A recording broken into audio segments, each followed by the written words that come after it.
رباه عفوك إني من نور مدت يداي. بسم الله الرحمن الرحيم. الحمد لله رب العالمين والعاقبة للمتقين والصلاة والسلام على أشرف الأنبياء والمرسلين نبينا محمد وعلى آله وأصحابه ومن تبعهم بإحسان إلى يوم الدين. اللهم صل على محمد وعلى آل محمد كما صليت على إبراهيم وعلى آل إبراهيم إنك حميد مجيد. اللهم بارك على محمد وعلى آل محمد كما باركت على إبراهيم وعلى آل إبراهيم إنك حميد مجيد. அல்ஹம்துலில்லாஹ், மிக நீண்ட நாட்களுக்கு பிறகு அல்லாஹ் இந்த இடத்திலே என்னையும் உங்களையும் அவனுடைய அருளால் ஒன்று சேர்த்திருக்கிறான்.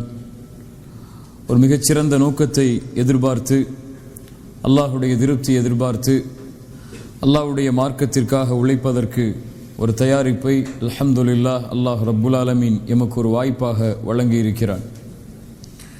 இதை எதிர்நோக்குவதற்கு முன்னால், இதை சந்திப்பதற்கு முன்னால் நாம் நம்மிடத்திலே கேட்டுக்கொள்ள வேண்டிய சில கேள்விகள் தான் இந்த சிறிய நேர உரையாடல். குர்ஆனில் அல்லாஹ் ரப்புல் ஆலமீன் அவனுடைய புத்தகம் அல் குர்ஆனிலே சூரத்துல் மாஇதாவுடைய 105வது வசனத்தில் மிக பாரதூரமான ஒரு எச்சரிக்கையை அல்லாஹ் எமக்கு தருகிறான். அல்லாஹ் ரப்புல் ஆலமீன் கூறுகிறான், யா அய்யுஹல்லதீன ஆமனு, ஈமான் கொண்டவர்களே, அலைக்கும் அன்ஃபுஸக்கும், அலைக்கும் அன்ஃபுஸக்கும், உங்களை நீங்களே பாதுகாத்துக் கொள்ளுங்கள். முதலில் நீங்கள் உங்களை பாதுகாத்துக் கொள்ளுங்கள். அலைக்கும் அன்ஃபுஸக்கும் லா யதுர்ருக்கும் மன் தல்ல இதா ததைத்தும், நீங்கள் நேர்வழியை அடைந்தால் வழி தவறியவர்களுடைய எந்த தீங்கும் உங்களை எதுவும் செய்துவிட முடியாது. அல்லாஹ் ரப்புல் ஆலமீன் கூற வருவதென்ன? நீங்கள் நேர்வழியை முதலிலே அடையுங்கள், நீங்கள் உங்களை முதலில் பாதுகாத்துக் கொள்ளுங்கள். வழி தவறியவர்களை பற்றிய கவலையோ அதனுடைய தீங்கோ உங்களை எதுவும் செய்யாது. நீங்கள் நேர்வழியில் இருந்தால் போதும். முதலில் நீங்கள் உங்களை பாதுகாத்துக் கொண்டால் போதும். இந்த ஆயத்தை எப்படி புரிந்து கொள்ளக்கூடாது? அல்லாஹ் நமக்கு மட்டும்தான் நன்மையை ஏவி தீமையை தடுக்க சொல்கிறான், பிறர் எப்படி போனாலும் பரவாயில்லை என்று விடச் சொல்கிறான் என்று புரிந்து கொள்ளக்கூடாது. அபூபக்கர் அஸ்-சித்தீக் ரலியல்லாஹு அன்ஹு ஒரு முறை ஹுத்பாவுடைய பிரசங்கத்தில் ஏறி இந்த ஹதீஸை, இந்த ஆயத்தை ஓதினார்கள். இந்த ஆயத்தை ஓதி அதற்கு பிறகு அல்லாஹ்வுடைய தூதர் ஸல்லல்லாஹு அலைஹி வஸல்லம் அவர்களுடைய ஹதீஸை சொன்னார்கள். ஒரு மனிதன் தீமையை பார்க்கிறான், தீமையை பார்த்த அந்த மனிதன் அதை தடுக்கவில்லை என்றால் அல்லாஹ் அவர்கள் மீது ஒட்டுமொத்தமாக, அவர்கள் எல்லோர் மீதும், அவன் வாழக்கூடிய அந்த சமூகத்தில் இருக்கக்கூடிய எல்லோர்கள் மீதும் அல்லாஹ் அவனுடைய தண்டனையை இறக்கி விடுவான் என்று. இப்ப இந்த ஆயத் இந்த ஹதீஸுக்கு முரண் அல்ல. தீமையை தடுக்க வேண்டும், நன்மையை ஏவ வேண்டும், நன்மையான பாதையின் பக்கம் மக்களை அழைக்க வேண்டும். ஆனால் அதற்கு முன்னால் ஒரு முஃமின் செய்ய வேண்டியது என்ன? அவன் தன்னை முதலிலே பாதுகாத்துக் கொள்ள வேண்டும். யா அய்யுஹல்லதீன ஆமனு கு அன்ஃபுஸக்கும் வ அஹ்லீக்கும் நாரா, ஈமான் கொண்டவர்களே, உங்களை நீங்கள் பாதுகாருங்கள் முதலில், அதற்கு பிறகு உங்களுடைய குடும்பத்தார்களை பாதுகாருங்கள் நரக நெருப்பிலிருந்து. மனைவிக்கு மட்டும் அறிவுரை சொல்வதல்ல எம்முடைய கடமை, எம்முடைய பிள்ளைகளுக்கு மட்டும் அறிவுரை சொல்வதல்ல எம்முடைய கடமை, எம்மை பார்க்க வரக்கூடிய மக்களுக்கு மட்டும் அறிவுரை செய்வதல்ல எம்முடைய கடமை, எம்முடைய நஃப்ஸுக்கு, நமக்கு நாம் அறிவுரை செய்வது அல்லாஹ் எம் மீது கடமையாக்கிய ஒரு கடமை. அதைத்தான் குர்ஆனுடைய இந்த வசனம் சொல்லுகிறது. ஆனால் இன்றைய எம்முடைய வாழ்க்கை எப்படி? சமூகம் மாற வேண்டும், பிறர் மாற வேண்டும், அவர் மாற வேண்டும், அந்த குடும்பம் மாற வேண்டும், அந்த ஊர்வாசிகள் மாற வேண்டும், அந்த நாட்டில் வாழக்கூடிய மக்கள் வாழ வேண்டும். அப்படி மாறினால்தான் சமூகம் மாறும் என்று நாம் நினைக்கிறோம். எல்லோரும் மாற வேண்டும் என்று எண்ணக்கூடிய நாம் முதலில் நம்மை மறந்துவிட்டோம், நாம் இன்னும் முழுமையாக மாறவில்லை என்பதை. உண்மையா இல்லையா? அல்லாஹ் ரப்புல் ஆலமீன் அதைத்தான் கேட்கிறான். அத்தஅமுரூன அன்-நாஸ பில் பிர் வ தன்ஸௌன அன்ஃபுஸக்கும் வ அன்தும் தத்லூனல் கிதாப். இது எனக்கு பொருந்தக்கூடிய வசனம். உங்களுக்கு பொருந்தக்கூடிய வசனம்.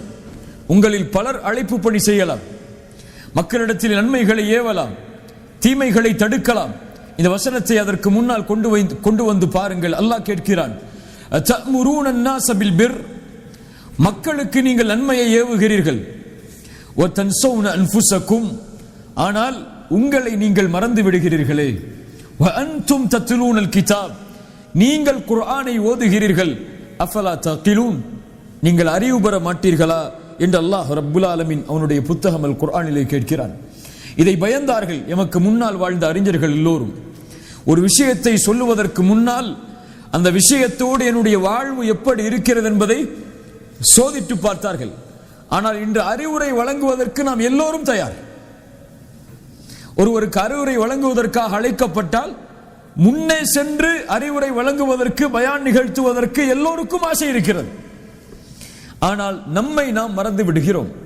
ஒரு அறிஞர் இப்ராஹிம் தைமி ரஹிமஹுல்லா, 2வது நூற்றாண்டில் வாழ்ந்த அறிஞர், அவர்கள் சொன்னார்கள், என் செயலையும் என் வார்த்தையையும் ஒப்பிடுவதற்கு நான் விரும்பவில்லை. அப்படி நான் ஒப்பிட்டு பார்த்தால் தெளிவாக எனக்கு தெரியும் நான் ஒரு பொய்யன் என்று. அவ்வளவு பெரிய அறிஞர், ஹதீஸ் துறையில் அவ்வளவு பெரிய பிரசித்தி பெற்றவர். அவர் சொல்கிறார், என் வார்த்தையையும் என் செயலையும், நான் சொல்லக்கூடிய வார்த்தைகளையும் என் செயலையும் ஒப்பிட்டு பார்த்தால் எனக்கு தெரிந்துவிடும் நான் யார் என்றுதான், நான் பொய்யன் என்று. அவரை ஒப்பிட்டு பார்க்க நான் விரும்பவில்லை. அவர் சொல்கிறாரே செய்கிறாரா வாழ்க்கையில் என்று அவரை பார்ப்பதற்கு முதலில் நான் விரும்பவில்லை. நான் என்னை பார்க்க ஆசைப்படுகிறேன். அதான் இங்க முக்கியம். நான் என்னை ஒப்பிட்டு பார்த்தால் நான் ஒரு பொய்யன் என்று எனக்கு தெரியும் என்று இமாம் இப்ராஹிம் தைமி ரஹிமஹுல்லா அவர்கள் சொன்னார்கள்.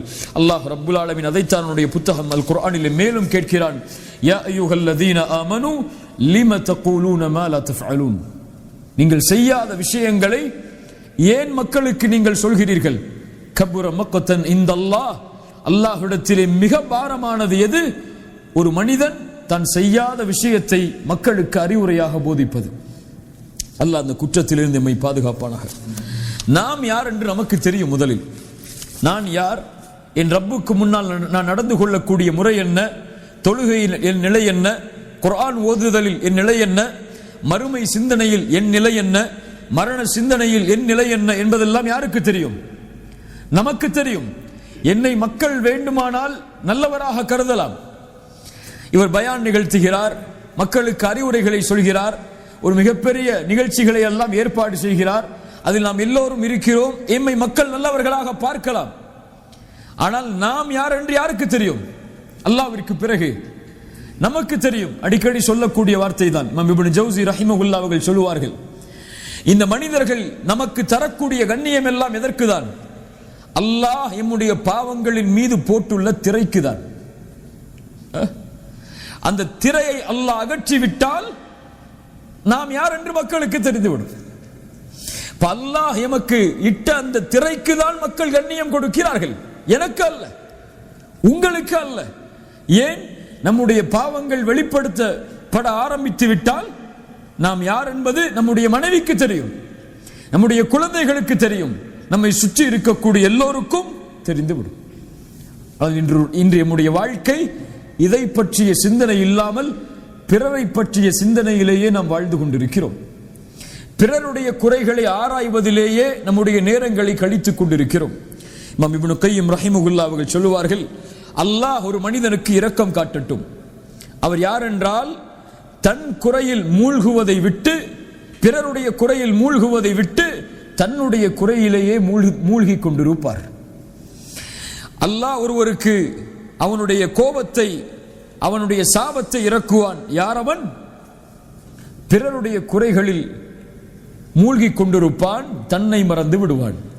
முதல் நிலையை எடுப்பவன் மகிழ்ச்சியாக இந்த பூமியில் வாழ்வான், இரண்டாவது நிலையை எடுப்பவன் இந்த உலகத்திலேயே இழிவடைவான். ரசூலுல்லாஹ் ஸல்லல்லாஹு அலைஹி வஸல்லம் அதைத்தான் சொன்னார்கள், யார் ஒருவன் பிறருடைய குறையை தேடுகிறானோ அல்லாஹ் என்ன செய்வான்? அவனுடைய குறையை தேட ஆரம்பிப்பான். அவனுடைய குடும்பத்தார்களின் மத்தியிலேயே அல்லாஹ் அவனை இழிவுபடுத்தி விடுவான். அல்லாஹ் ரப்புல் ஆலமீன் நம்மை பாதுகாப்பானாக. அதனால் எம்முடைய நஃப்ஸுக்கு எச்சரிக்கை செய்வது நாம் பிறருக்கு எச்சரிக்கை செய்வதை விட முதன்மையானது.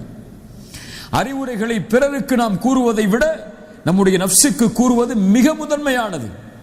பிறர் நேர்வழியை அடைந்தாலும் அடையவில்லை என்றாலும் நாளை அல்லாஹ் அதை குறித்து எம்மிடத்தில் கேட்கப் போவது கிடையாது. ஆனால் என் நஃப்ஸ் நேர்வழி அடையவில்லை என்றால் அல்லாஹ் என்னிடத்தில் தான் கேட்பான், நான் தான் அவனுக்கு பதில் சொல்ல வேண்டும்.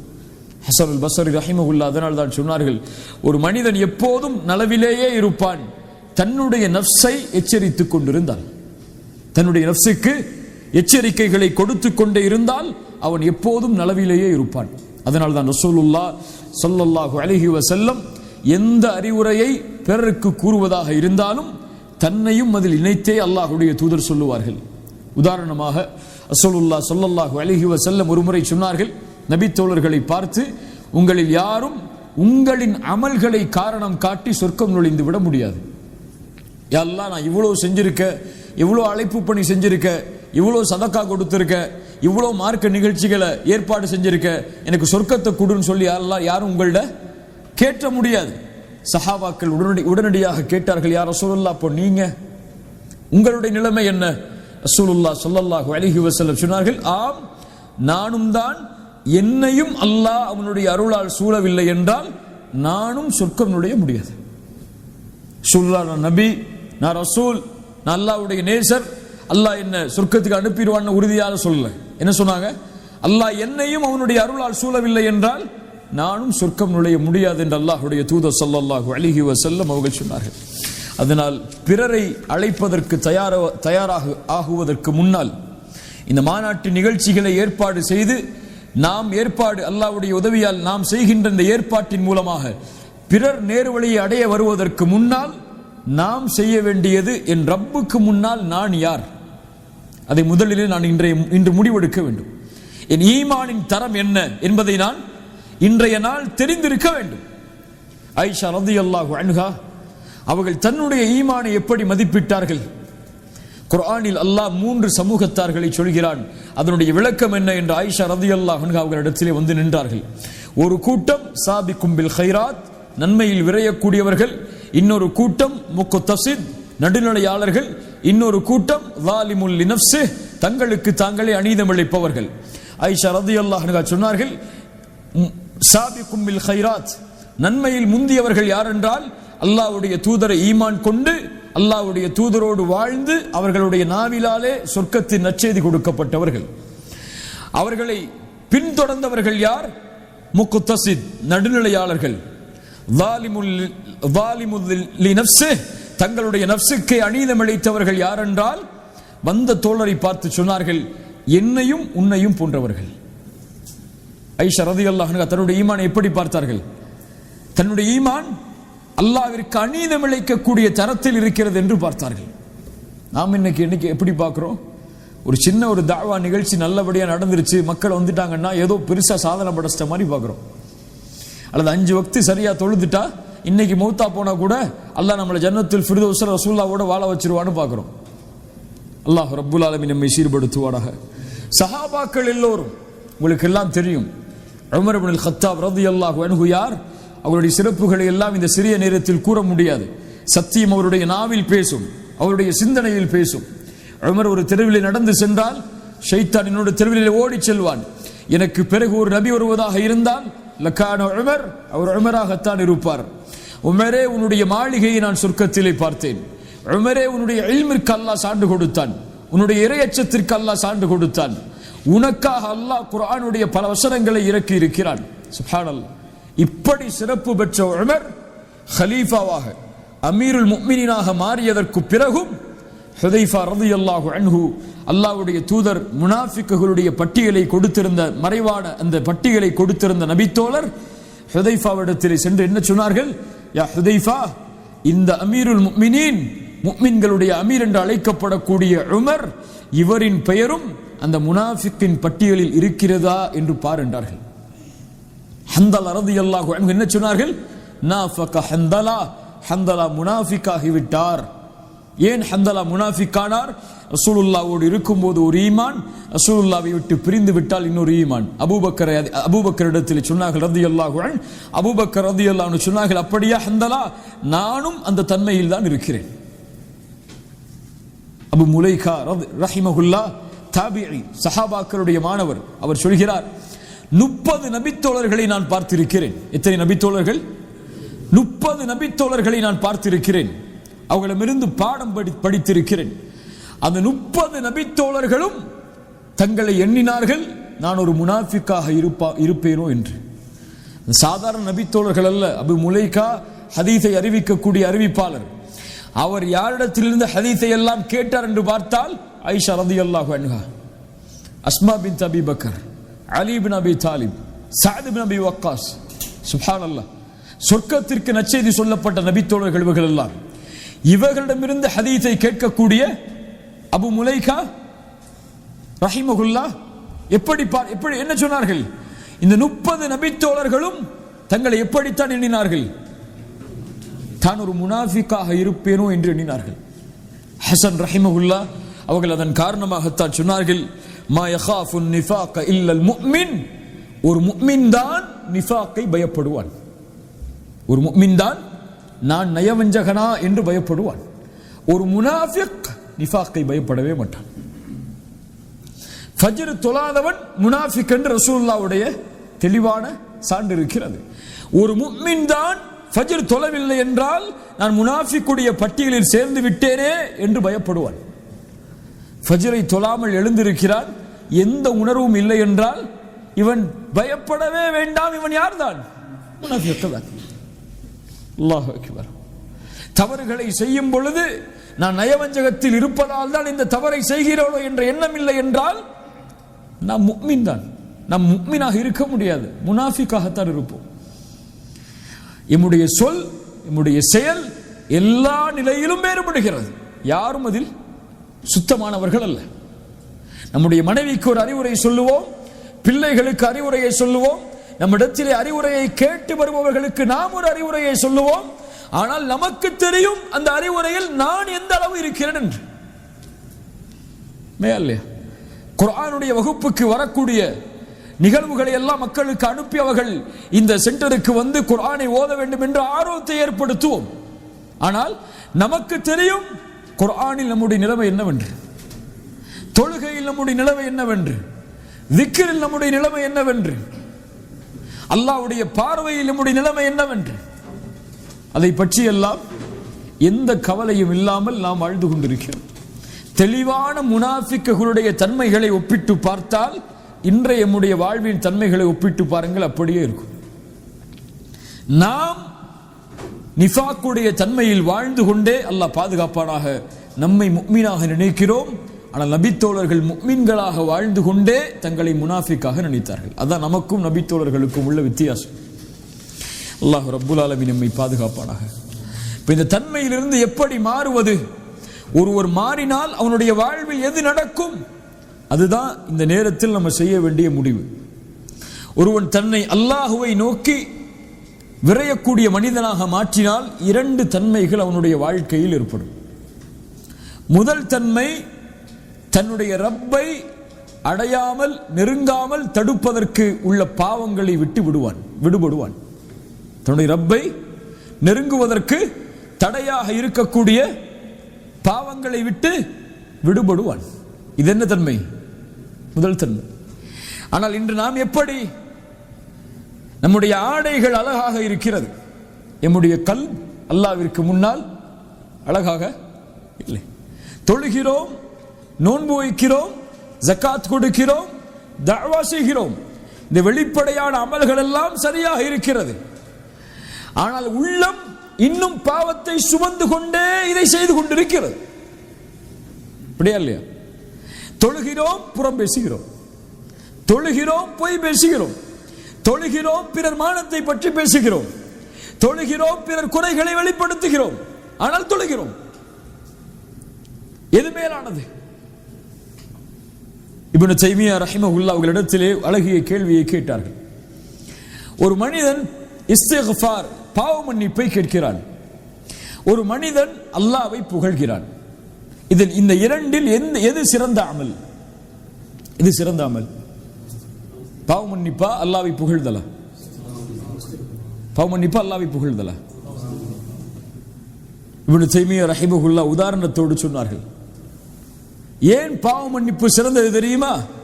ஒரு மனிதனுக்கு ஆடை இருக்கிறது, அந்த ஆடை அழுக்காக இருக்கிறது, அதன் மேலே நறுமணங்களை பூசுகிறான். இது எதற்கு சமம்? பாவங்களில் உள்ளவன் தஸ்பீஹ் செய்வதற்கு சமம். ஒரு மனிதனுக்கு ஆடை இருக்கிறது, அழுக்காக இருக்கிறது, அவன் நறுமணம் பூசுவதற்கு முன்னால் முதலில் அதை துவைத்து சுத்தம் செய்கிறான், அதற்கு பிறகு நறுமணம் பூசுகிறான்.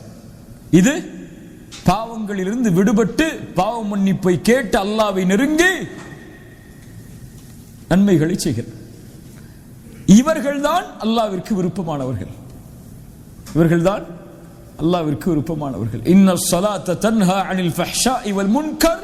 தொழுகை மானக்கேடான விஷயத்தை விட்டு தடுக்கும் என்றால் அவன் சுத்தமான நிலையில் தொழுகையில் போகின்றான். கல்வை சுத்தப்படுத்திய நிலையில் அல்லாஹ்விற்கு முன்னால் நின்றால் அல்லாஹ் ரப்புல் ஆலமீன் அவனை மற்ற செயல்களிலும் சுத்தப்படுத்துவான். அல்லாஹ் ரப்புல் ஆலமீன் நம்மை சீர்படுத்துவானாக. இந்த உள்ளத்தை கொள்ளாதவரை எம்முடைய எந்த தேவைகளை அல்லாஹ்விடத்திலே கேட்டாலும், எவ்வளவு அல்லாஹ்வை நெருங்க வேண்டும் என்று ஆசைப்பட்டாலும், எந்த பணிகளை நாம் செய்தாலும் அல்லாஹ்விடத்தில் நெருங்க முடியாது. ரசூலுல்லாஹ் சொன்னார்களா இல்லையா? ஒரு மனிதன் வெகு தூரமான பயணம் செய்கிறான், பாலைவனத்தில் செல்லக்கூடிய நேரத்தில் கடுமையான களைச்சலால் அவருடைய முடியெல்லாம் தூசி படிந்து, முகமெல்லாம் தூசி படிந்து காணப்படுகிறது. அப்போது அல்லாஹ்வை அழைக்கிறான், யா அல்லாஹ் உதவி உதவி என்று. ரசூலுல்லாஹ் சொன்னார்கள், இவனுக்கு அல்லாஹ் எப்படி உதவி செய்வான்? அல்லாஹ்வை இவன் அழைத்தாலும் இவனுடைய ஆடை ஹராமான ஆடை, இவன் உடுத்திருக்க சாப்பிட்ட சாப்பாடு ஹராமான சாப்பாடு, குடித்த பானம் ஹராமான பானம், இவனுக்கு அல்லாஹ் எப்படி உதவி செய்வான்? ஹராமான நிலையில் அல்லாஹ்விடத்திலே நெருங்க வேண்டும் என்ற ஆசைப்பட்டு நீங்கள் எதை செய்தாலும் அல்லாஹ் அங்கீகரிக்க மாட்டான். தஅவா செய்யுங்கள், அழைப்பு பணி செய்யுங்கள், இது அல்லாஹ்விடத்திலே பொருத்தத்தை ஏற்படுத்த வேண்டும் என்று முயற்சி செய்யுங்கள், அல்லாஹ் அதை முழுமையாக அங்கீகரிக்க மாட்டான். நீங்கள் பாவங்களை விட்டெல்லாம் விலகி அவனிடத்திலே வராதவரை. யார் ஒருவன் சுத்தமான நிலையில் அல்லாஹ்வை அணுகுகிறானோ அவன் அல்லாஹ்வை நேசிப்பவன். அவன் எதை கேட்டாலும் அல்லாஹ் கொடுத்து கொண்டே வருவான். அழகான நிகழ்வை நேற்றைய தினம் படித்தேன், பல உரைகளில் அதை கூறியிருக்கிறேன், இப்போதும் அதை சொல்கிறேன். அஹ்மத் பின் ஹம்பல் ரஹிமஹுல்லாஹ் அவர்களுடைய காலத்தில் நடந்த ஒரு நிகழ்வு. அஹ்மத் ஷாமை நோக்கி ஒரு முறை பயணம் செய்கிறார்கள் தனியாக. பெரிய இமாம், பெரிய அறிஞர் தான். அஹ்மதை போன்ற அறிஞர்கள் இனிமேல் பிறப்பார்களா என்று தெரியாது. உலக வரலாற்றிலேயே அஹ்மத் ரஹிமஹுல்லாஹ் அவர்களுடைய ஜனாசாவிற்கு கலந்து கொண்ட மக்களை போன்று இதுவரை இந்த உலகத்தில் யாருக்கும் ஜனாசாவில் அவ்வளவு மக்கள் கலந்து கொள்ளல. அவ்வளவு பெரிய மக்களுடைய செல்வாக்கை பெற்ற, துஆவை பெற்ற மிகப்பெரிய அறிஞர் அஹ்மத் ரஹிமஹுல்லாஹ். ஒரு முறை ஷாமுக்கு செல்கிறார்கள். இரவு நேரத்தில் ஒரு பள்ளியில் உறங்குகிறார்கள். இரவு நேரத்தில் ஒரு பள்ளியில் உறங்குகிறார்கள். உறங்கக்கூடிய நேரத்தில் அந்த காவலாளி வந்து சொல்லுகிறார், அஹ்மதே, பள்ளியில் உறங்குவதற்கு அனுமதி இல்லை, நீங்கள் வெளியே செல்லுங்கள் என்று. அவர் சொல்கிறார், நான் வெளியூரிலிருந்து வந்திருக்கிறேன், இந்த இரவு இங்கு உறங்குகிறேன், நாளை வேறு ஏதாவது இடத்தை பார்த்துக் கொள்கிறேன் என்று. அந்த காவலாளி உறுதியாக இருக்கிறார், பள்ளியில் நீங்கள் உறங்கக்கூடாது, வெளியே செல்லுங்கள் என்று. இருவருக்கும் வாக்குவாதம் வருகிறது. இறுதியாக அந்த காவலாளி அஹ்மதை அவர்களுடைய காலை பிடித்து தரதரவனை இழுத்து பள்ளியை விட்டு வெளியே போட்டுவிட்டு கதவை பூட்டிவிட்டு சென்று விடுகிறார். அந்த வழியாக வரக்கூடிய அந்த வழியில் அந்த தெருவில் கடை வைத்திருக்கக்கூடிய ஒரு ஒட்டி தயாரிக்கக்கூடிய ஒரு வியாபாரி அஹ்மத் அவர்களை பார்க்கிறார். நீங்கள் யார், எங்கிருந்து வந்திருக்கிறீர்கள் என்று கேட்டு அஹ்மத் அவர்களை அழைத்து செல்கிறார் வீட்டுக்கு. வாருங்கள், என்னோடு இந்த இரவை தங்குங்கள் என்று. அஹ்மத் அவர்கள் தங்குகிறார்கள். அந்த வேலை செய்யக்கூடிய ரொட்டி தயாரிக்கக்கூடிய அவரை பார்க்கிறார்கள். எப்போது பார்த்தாலும் அல்லாஹ்வை புகழ்ந்து கொண்டே இருக்கிறார். எதை எடுத்தாலும் சுப்ஹானல்லாஹ், எதை எடுத்தாலும் அல்ஹம்துலில்லாஹ், எப்போது பார்த்தாலும் அஸ்தக்ஃபிருல்லாஹ் அஸ்தக்ஃபிருல்லாஹ் அஸ்தக்ஃபிருல்லாஹ். காலையில் அஹ்மத் அவர்கள் அவரை அழைத்து கேட்டார்கள், உன்னை பார்த்து நான் ஆச்சரியப்படுகிறேன், இவ்வளவு அல்லாஹ்வோடு நெருக்கத்தில் இருக்கிறாயே, இந்த இஸ்திக்ஃபார், இந்த பாவ மன்னிப்பு, இதற்குரிய பலனை எல்லாம் நீ அனுபவித்திருக்கிறாயா என்று கேட்டார். அல்லாஹ் உனக்கு இதனுடைய பலனை எல்லாம் வாழ்க்கையில் காட்டியிருக்கிறானா என்று. அவர் சொன்னார், ஆம் அல்ஹம்துலில்லாஹ், அல்லாஹ் அவனுடைய அருளை எனக்கு காட்டிக் கொண்டுதான் இருக்கிறான்.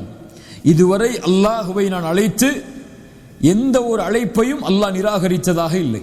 இதுவரை அல்லாஹ்விடத்தில் நான் துஆ செய்து அந்த துஆவில் எதையும் அல்லாஹ் அங்கீகரிக்காமல் இருந்ததில்லை, ஒரே ஒரு துஆவை தவிர. அஹ்மத் அவர்கள் கேட்டார்கள், அது என்ன துஆ? அவர் சொன்னார், என் வாழ்நாளில் என் மரணத்திற்கு முன்னால் அஹ்மதை பார்க்க வேண்டும் என்ற துஆவை அல்லாஹ் இதுவரை அங்கீகரிக்கவில்லை என்று. முன்னால் உட்கார்ந்திருப்பவர் யார்? மஹ்மத் ரஹிமஹுல்லா சொன்னார்கள், அல்லாஹ்வுடைய செயலை பார்த்து ஆச்சரியப்படுகிறேன். ஒரு அடியானுடைய பிரார்த்தனையை நிறைவேற்றுவதற்காக இன்னொரு அடியானை இன்னொருவருடைய கரத்தால் பூமியில் தரதரவனை இழுத்து அவருக்கு முன்னால் கொண்டு வந்து விட்டாள் என்று. சுப்ஹானல்லாஹ். இது அல்லாஹுவை நெருங்கிய ஆத்மா, பாவங்களில் இருந்து விடுபட்டு அல்லாஹுவையே சார்ந்திருக்கக்கூடிய ஆத்மா. இப்போ நம்முடைய வாழ்க்கை முதலாவதாக மாறும். அல்லாஹ் ரப்புல் ஆலமீன் எதை விரும்புகிறானோ அதை செய்வதற்கு, அல்லாஹுவை நெருங்குவதற்கு இருக்கக்கூடிய தடையாக இருக்கக்கூடிய பாவங்களை விட்டு அந்த வாழ்க்கை விலகும். இந்த ஒரு முஃமினுடைய வாழ்க்கையில் மாற்றம் ஏற்பட்டால் முதலில் ஏற்படுவது. இரண்டாவது, அவனுடைய வாழ்க்கையில் மாற்றம் ஏற்படும். அல்லாஹ் ரப்புல் ஆலமீனுடைய கட்டளையால் படைப்புகளோடு நெருங்குவதற்கு என்ன என்ன பாவங்கள் எல்லாம், என்ன என்ன செயல்கள் எல்லாம் தடையாக இருக்கிறதோ அதை விட்டு விலகுவான். படைப்புகளோடு நெருக்கமாகுவதற்கு, அன்பாகுவதற்கு அவனுடைய வாழ்வில் ஏதாவது தீய குணங்கள் இருந்தால் அதை விட்டு விலகி படைப்புகளுடைய பொருத்தத்தில் அல்லாஹ்வின் பொருத்தத்தை தேடுவான். ரசூலுல்லாஹி ஸல்லல்லாஹு அலைஹி வஸல்லம் அவர்களுடைய வாழ்க்கையில் இதை பார்க்கலாம். இன்னைக்கு நமக்கு என்ன, நம்ம தொழுகிறோம், நோன்பு வைக்கிறோம், தஅவா செய்கிறோம், ஜகாத் கொடுக்கிறோம், ஏதோ மறுமைக்கான அமல்களை சேகரித்து வச்சிருக்கோம் நினைக்கிறோமா இல்லையா? ஆனால் நாம் செய்த பல பாவ செயல்களால் இந்த நன்மைகள் எல்லாம் பங்கு வைக்கப்பட்டிருந்தது என்றால் என் நிலைமை என்ன? பங்கு வைக்கப்படுமா படாதா? தொழுகை பங்கு வைக்கப்படும். ரசூலுல்லாஹ் சொன்னார்கள், நீங்கள் தொழுகின்ற 5 வேளை தொழுகை பங்கு வைக்கப்படும், ஜகாத் பங்கு வைக்கப்படும், ஹஜ் பங்கு வைக்கப்படும், நன்மைகள் எல்லாம் பங்கு வைக்கப்படும். எப்போது? இவன் ஒரு மனிதனை பற்றி புறம் பேசியிருந்தால், ஒரு மனிதனை பற்றி பொய் பேசியிருந்தால், ஒரு மனிதனுடைய உள்ளம் நோகும்படி நடந்திருந்தால், ஒரு மனிதனை தாழ்வான பார்வையில் பார்த்திருந்தால், இந்த செயல்கள் எல்லாம் இவனுடைய நன்மைகள் அவனுக்கு பறிபோவதற்கு காரணமாக அமையும். நாளை மறுமையில் அல்லாஹ்விற்கு முன்னால் வந்து நிற்கும் போது, யா அல்லாஹ் தொழுதேனே, ஏன் நரகத்தை கொடுக்கிறாய் என்று கேட்க முடியாது. அதனால் ஒரு அறிஞர் அழகாக சொன்னார், அப்துல்லா இப்னு முபாரக் ரஹிமஹுல்லா, நீங்கள் யாரையாவது பற்றி புறம் பேசுவதாக இருந்தால் உங்களுடைய தாய் தந்தையை பற்றி புறம் பேசுங்கள். யாரையாவது பற்றி பேசிதான் உங்களுடைய உள்ளம் நிம்மதி அடையும் என்றால் உங்களுடைய தாய் தந்தையை பற்றி புறம் பேசுங்கள். ஏன் தெரியுமா? உங்களுடைய நன்மைகளுக்கு மிக உரித்தானவர்கள் அவர்கள்தான். உங்களுடைய நன்மைகளுக்கு மிக உரித்தானவர்கள் அவர்கள்தான். உங்கள் நன்மைகளை நீங்கள் பங்கு வைக்கிறீர்கள் புறம் பேசி, அதை உங்கள் தாய் தந்தைக்கு கொடுங்கள், அவர்களுடைய சொர்க்கத்தின் அந்தஸ்தாவது உயரட்டும் என்று இமாம் அப்துல்லா இப்னு முபாரக் ரஹிமஹுல்லா அவர்கள் சொன்னார்கள். கண்ணியத்துக்குரியவர்களே, இந்த தொழுகை, இந்த நோன்பு, இந்த தஅவா இதெல்லாம் பலனளிக்காது. எம்மிடத்தில் இந்த தீய குணங்கள் எல்லாம் இருந்தால், உமர் இப்னு கத்தாப் ரலியல்லாஹு அன்ஹு சொன்னார்கள், ஒரு வாலிபனிடத்தில் 9 நல்ல குணங்கள் இருக்கிறது, ஆனால் ஒரே ஒரு தீய குணம் இருந்தால் போதும், இந்த 9 நல்ல குணத்தையும் அது அழித்து விடும். அதைத்தான் ரசூலுல்லாஹி ஸல்லல்லாஹு அலைஹி வஸல்லம் இடத்திலே கேட்கப்பட்ட போது, ஒரு பெண் தொழுகிறாள், நோன்பு வைக்கிறாள், இரவு வணக்கத்தில் ஈடுபடுகிறாள், தான தர்மங்கள் செய்கிறாள், ஆனால் அண்டை வீட்டாருக்கு நோவினை செய்கிறாள். ரசூலுல்லாஹி ஸல்லல்லாஹு அலைஹி வஸல்லம் என்ன சொன்னார்கள்? தொழுகிறாளா, பரவாயில்லை, அந்த தொழுகை அந்த பாவத்தை மன்னிக்கும் என்று சொன்னார்களா? ஜகாத் கொடுக்கிறாளா, பரவாயில்லை என்று சொன்னார்களா? ஹிய மின் அஹ்லின் நார், அந்த பெண் நரகத்தை சார்ந்தவள் தான்.